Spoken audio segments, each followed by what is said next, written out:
The gentle rays of the early morning sun pass through the bamboo grove, casting a shimmering golden light upon the rice paper curtains of Chiyuan Sutra Society. Venerable Ananda walked slowly along the bamboo grove path, his expression sharply contrasting with the peacefulness of the serene morning. The gloom of the Plum Rain Sutra is like an indelible dark cloud, making each step much heavier than usual.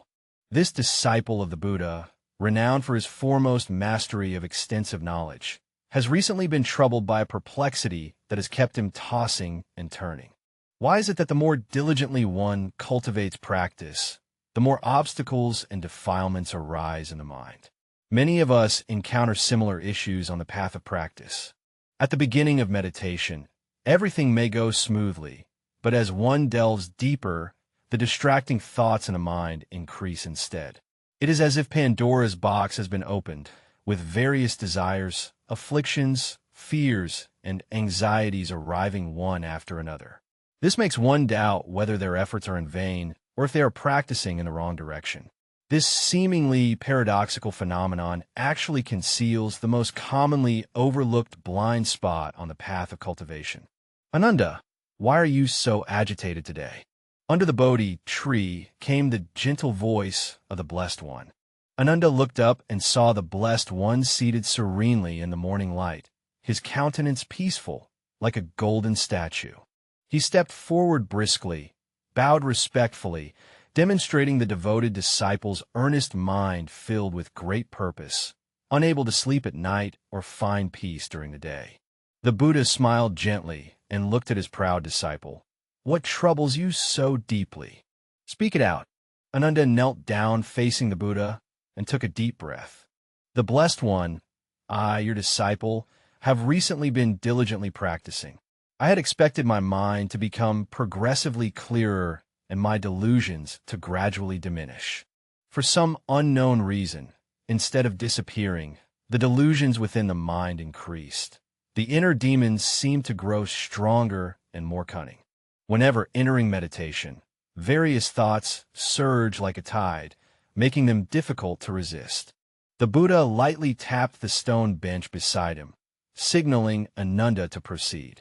Ananda, your question is profoundly insightful. This is not only your confusion, but also a challenge faced by many practitioners. The Buddha pointed to a nearby pond and said, Ananda, look at that pond. The morning sunlight shines on the water's surface, making the sand, stones, and aquatic plants beneath clearly visible.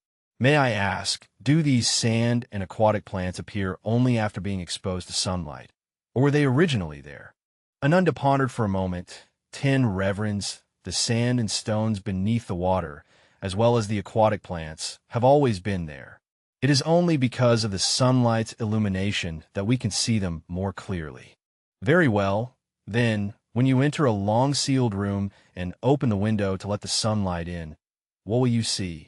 One will see dust particles dancing throughout the entire room. So, do these dust particles only appear after sunlight shines in, or did they exist beforehand? Ananda's eyes brightened, and he understood. World-honored one, the dust was always in the room. It is only because of the darkness that we could not see it. The sunlight shines in, allowing us to see their existence. The Buddha's finger gently brushes a white lotus of the first jhana, just so. Ananda, the demons of your mind do not arise from your practice. They have always been lurking deep within your consciousness. It is only before you truly practice that they remain hidden in the dark corners of your awareness, unnoticed by you. As your practice deepens, your mind becomes like a room illuminated by sunlight, where the dust that already exists, your afflictions, attachments, and delusions, becomes clearly visible. This first insight reminds me of a master who once told me that practice is like wiping a dusty mirror. You can't see how much dust is on the mirror, but once you start wiping, you actually see even more dust. This is not because the dust has increased, but because your awareness has heightened. How many people, when they first begin meditation or sitting practice, are astonished by the sheer number of thoughts that arise in their minds? This is not a sign of failure. Rather, it is a sign of the beginning of awareness. As a Zen master once said, you have been distracted all along until you become aware of your distraction. However, Ananda's confusion was not completely resolved. Bhagwan, I understand your metaphor, but why is it that sometimes these inner demons not only become visible, but also grow stronger and more difficult to confront, sometimes causing me even more suffering than before I began my practice? The Buddha picked up a freshly fallen leaf from the ground and gently placed it in his palm. Ananda, look at this leaf. When the breeze blows, it lies steadily in my hand, unmoving and steadfast. But if a fierce wind comes, even if I want to hold on to it, it will be blown away.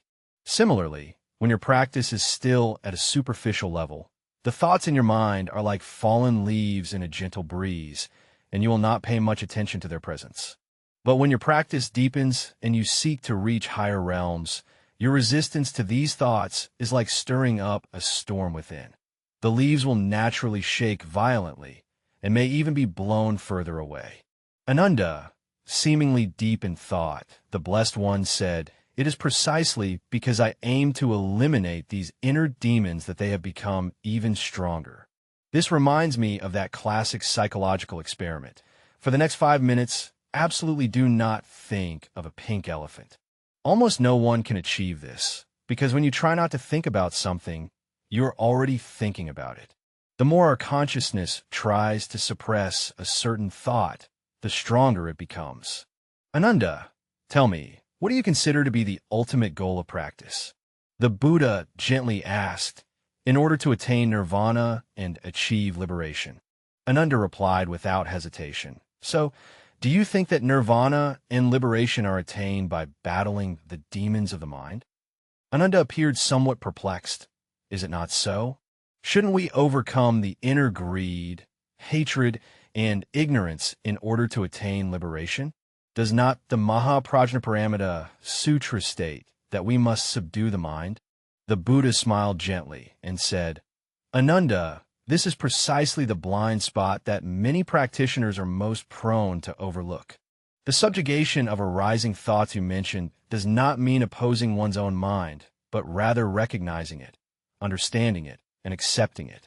True practice is not about battling the mind's demons, but about observing and understanding them, and then allowing them to naturally dissipate." He picked up a silk cloth bag. When you try to squeeze the water out of the bag, the harder you press, the more the water seeps out from other places. Similarly, the more you try to eliminate the demons of the mind and struggle against them, the stronger they become, emerging from other corners to trouble you. It is like the more you try to hold down the ripples in the water, the more waves will arise on the surface. This reminds me of my own experiences when I first began my spiritual practice. Whenever I close my eyes to meditate, various thoughts arise in my mind. The more I try to chase them away, the more they cling persistently. It wasn't until a master told me not to struggle with these thoughts, but simply to gently observe them, like watching clouds drift across the sky. At that moment, the clear sound of the bell resonated. The Blessed One smiled at Ananda and said, "Let me tell you a story that might help you understand better. Once upon a time, in a cave within the snowy mountains, there lived an ascetic named Shansi. He had been practicing austerities there for over 20 years, diligently devoted. He believed that his mind was as clear and pure as a bright mirror, free from any delusions. One day, a lost traveler accidentally stumbled into his cave and accidentally knocked over the earthenware jar that Shansi used to hold water. This is the treasured item that Shansi has used for 10 years. The sound of the shattered clay pot echoes in the cave like thunder. Shansi was instantly filled with rage, his face turning ashen, and he sternly rebuked the traveler for his reckless impoliteness. After the traveler hastily left, Shansi suddenly awakened. He had practiced for 20 years and believed he had already freed himself from worldly greed, anger, and ignorance. How could he still become angry over clay pot? He deeply reproached himself, believing that he had wasted his time and not practiced diligently enough. From that day onward, he vowed to completely eradicate the anger within his heart. Whenever a thought of anger arises, he immediately suppresses it, not allowing it any space to grow. Every day, he repeatedly tells himself, "I will not get angry. I have transcended anger. I am a true practitioner." Strangely, the more he did this, the more easily he found himself angered by trivial matters. The buzzing of a flying insect, the drip of a water droplet falling from the cave ceiling, even his own shadow, could stir irritation in his heart. His anger not only failed to diminish, but also grew uncontrollably like wild grass. He even began to doubt whether he was truly suited for spiritual practice and whether he should abandon years of arduous cultivation.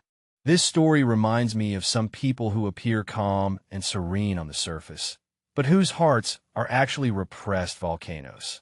They bury their emotions deep within, afraid to confront them, but as a result, these emotions unexpectedly erupt, causing harm to both themselves and others.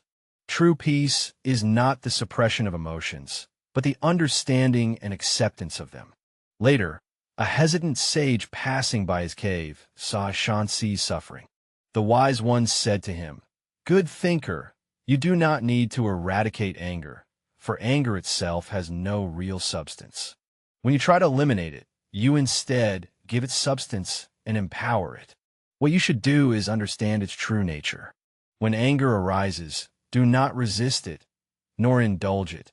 Simply observe it quietly, as if observing a stranger. Understand where it comes from and how it influences you." Good thinking follows the advice of the wise, no longer deliberately suppressing one's emotions, but observing each arising thought with a calm and peaceful mind. It is like standing on the riverbank, watching the water flow by, neither trying to block it nor drifting along with the current. Gradually, he realized that the anger which once troubled him, when observed and understood, vanished naturally like the brief blooming of a ephemeral flower. I once heard a Zen master describe this process as follows. When you're awakened in the middle of the night by the sound of knocking, you feel fear because you do not know who is outside the door. But when you open the door and find that it is just a lost cat, your fear naturally dissipates. Similarly, when you truly face and understand the emotions within your heart, their power diminishes. Ananda's eyes were bright and clear. "The Blessed One, you are saying that we should not fight against the defilements of the mind, but rather observe them with a peaceful and equanimous mind." The Buddha nodded with a smile, affirming, "Indeed, it is so. Ananda, you must understand that practice is not a battle against oneself, but a journey of understanding and accepting oneself. When you practice with a combative mindset, you divide yourself into two parts. One part is the self-seeking liberation, and the other part is the inner demon obstructing your liberation. This dualistic way of thinking itself is the greatest obstacle to liberation from suffering. How many people, in the pursuit of inner peace, end up creating more inner conflict instead? They divided themselves into a good self and a bad self, and then let these two parts fight each other, resulting only in increased suffering. True peace is not attained through war, nor is inner tranquility achieved by fighting against a part of oneself. Ananda, upon hearing this, had a gleam of understanding sparkle in his eyes, yet a trace of confusion soon appeared. "Bhagwan, your teachings are like a pouring of nectar on the head, and this disciple feels as if having attained sudden awakening. However, one matter remains unclear. If we do not confront the inner demons of the mind, how are we to face the continually arising defilements of greed, hatred, and delusion? Should we simply allow them to run rampant, controlling our thoughts and perceptions? Would that not be contrary to the very purpose of spiritual cultivation?" The surrounding bhikkhus held their breath and focused their minds, waiting for the Buddha's response. Because this issue touches the core of practice, how to neither oppose nor be controlled by afflictions. The Buddha smiled gently, a smile imbued with boundless wisdom and compassion. "Ananda, your question touches upon the profoundest mysteries of spiritual practice and the crucial blind spot most practitioners tend to overlook. The true key lies in realizing that what you call the demonic mind is not an actual independent entity, but rather a part of your own consciousness. When you regard them as enemies and oppose them, you're actually fighting against a part of yourself. This battle was doomed to fail from the very beginning. Ananda seemed thoughtful. The Buddha's meaning was that we should not regard the demons of the mind as enemies.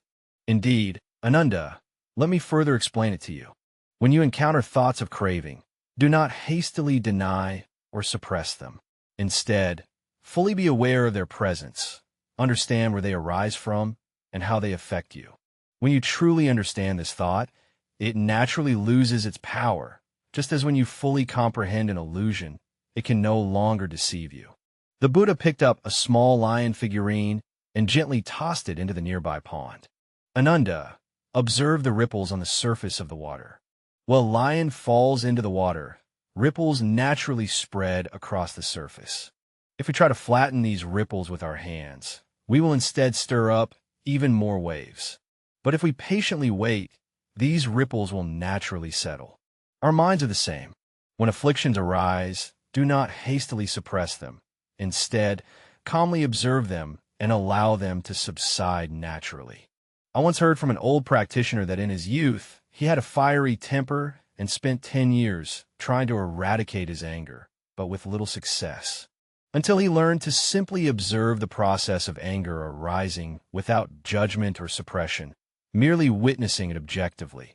After a few months, he found that the frequency and intensity of his anger had greatly diminished. He said, "When you no longer resist emotions, they instead lose their power." Ananda raised a question, world-honored one. If we do not suppress these afflictions, will they not grow stronger and eventually control our mind? The Buddha gently responded, "Ananda, this is a common doubt among many practitioners. In fact, it is precisely because we have given these afflictions so much power that they appear so formidable. When we see them as enemies and confront them, we are actually reinforcing their existence. Just as the more you fear the shadow in the darkness, that shadow within your heart grows larger. Then how should we face these afflictions? Ananda, in the face of afflictions, what we need is not resistance, but awareness and acceptance. When you fully become aware of an affliction without judging it, resisting it, or indulging it, but simply observe it with equanimity, you will notice a wondrous phenomenon. That affliction will gradually lose its power. Many people find that the more they try to rid themselves of anxiety, the more anxious they become. This is because they focus their attention on the desire to escape, which in turn reinforces the presence of anxiety. When we learn to merely be aware of the presence of anxiety without judging it as good or bad, and without rushing to eliminate it, it will gradually diminish. As a psychologist once said, we cannot directly control our emotions, but we can change our attitude toward them. Ananda's eyes brightened. The Blessed One must have meant that we should face afflictions with mindfulness rather than trying to eliminate them. The Buddha nodded with a smile and said, "Yes, Ananda." To take it a step further, when you truly understand the nature of afflictions, you will realize that they are not enemies to be eradicated, but wise teachers for your growth and enlightenment. Every affliction reveals to you the unperceived depths within your own mind. They are windows through which you come to understand yourself. Upon hearing these words, Ananda's eyes sparkled with the light of understanding, yet a trace of confusion soon appeared. "Blessed One, you say we should be grateful for these afflictions. This is somewhat difficult to comprehend." The Buddha gently said, "Ananda, consider this. If these afflictions did not exist, would you have come to me for instruction? Would there be this very dialogue today? It is precisely because of these afflictions that you have the opportunity to deeply understand your own mind. Afflictions are like dreams, illusions, bubbles, and shadows. They have no real substance. When you no longer cling to them, they naturally vanish." The Buddha continued, saying, "This also reminds me of how I once struggled with insomnia. The more I forced myself to sleep, the more awake I became. The more anxious one becomes about time slipping away moment by moment, the harder it is to relax. Until one day, I accepted the possibility of staying awake all night, and instead I quickly fell asleep. Sometimes, relinquishing control is the best form of control. Ananda suddenly realized, "Blessed one, I understand. We are not here to fight the demons of the mind, but to understand them, embrace them, and then allow them to naturally dissolve. It is like not resisting the flow of water, but learning to go with the current." The Buddha nodded with satisfaction. "Ananda, your understanding is profound. The true essence of practice does not lie in obliterating anything, but in comprehending and embracing all things. When you are able to face every state of your mind with equanimity, neither favoring nor rejecting any of them, you are walking on the middle way." The Buddha picked up a leaf from the ground and gently placed it in his palm. "Ananda, look at this leaf. It neither resists the blowing wind nor deliberately seeks the sunlight. It is simply a natural existence, accepting all that nature gives to it. This is the attitude we should cultivate. Consider how profound the wisdom in nature truly is. Leaves do not complain about wind and rain. Rivers do not resent their bends. Clouds do not cling to shapes. They simply exist, facing all changes in the most natural way. If we can emulate this attitude, where would the afflictions arise?" Ananda deeply realized this through practice. "Venerable Shakyamuni, I understand. The key to practice is not to fight against the mind's demons, but to be aware and accepting. Only when we no longer regard afflictions as enemies and cease to divide our own mind can we truly walk the path to liberation." The Buddha smiled gently at Ananda, his eyes filled with compassion and wisdom. "Ananda, you must remember that affliction and enlightenment are like ice and water. In essence, they are non-dual. When your mind truly calms and is no longer troubled by dualistic thinking, you will realize that the afflictions which once disturbed you are actually the steps aiding your enlightenment. Afflictions are bodhi, samsara is nirvana. When you no longer see afflictions as obstacles, but rather as tools for understanding yourself, your practice truly embarks on the right path. How many people, on the path of spiritual growth, mistakenly believe that they must sever all worldly attachments and cut themselves off from their emotions and desires? This kind of practice often tends toward extremes. It either leads to becoming apathetic and numb or causes inner fragmentation, ultimately moving farther away from liberation rather than closer to it. True practice is not about escaping from or resisting life, but about cultivating within life, seeing every vexation as an opportunity for growth. Ananda respectfully bowed and expressed his gratitude to the Shakyamuni Buddha for his teaching. He finally understood why the deeper his practice, the stronger the inner demons seemed to become.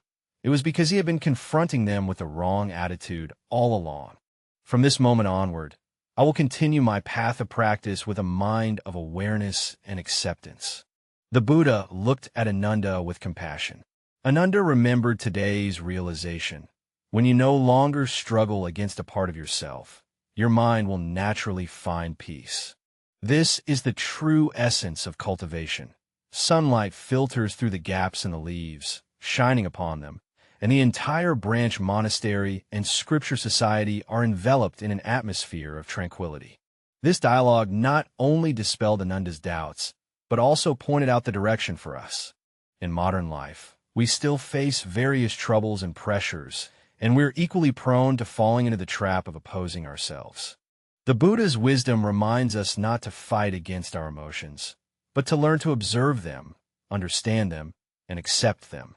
When we let go of a confrontational mindset, cease dividing ourselves into the ideal self and the real self, and no longer categorize emotions as good or bad, we realize that inner peace is not achieved through struggle, but through understanding and acceptance.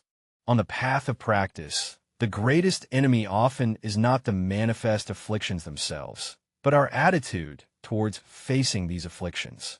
Only when we learn to face all states of our mind with awareness and acceptance, no longer troubled by dualistic thinking, can we truly move toward liberation and freedom. So next time when you feel anxious, fearful, angry, or any other negative emotions, try not to rush to get rid of them. Instead, quietly observe them, understand them, and accept them. You might be surprised to find that when you stop resisting these emotions, they begin to lose their power and gradually fade away. Perhaps this is the faithful wisdom taught by the Buddha, impartial and unwavering, unyielding, perceiving the true nature of all things with an equal and unbiased mind.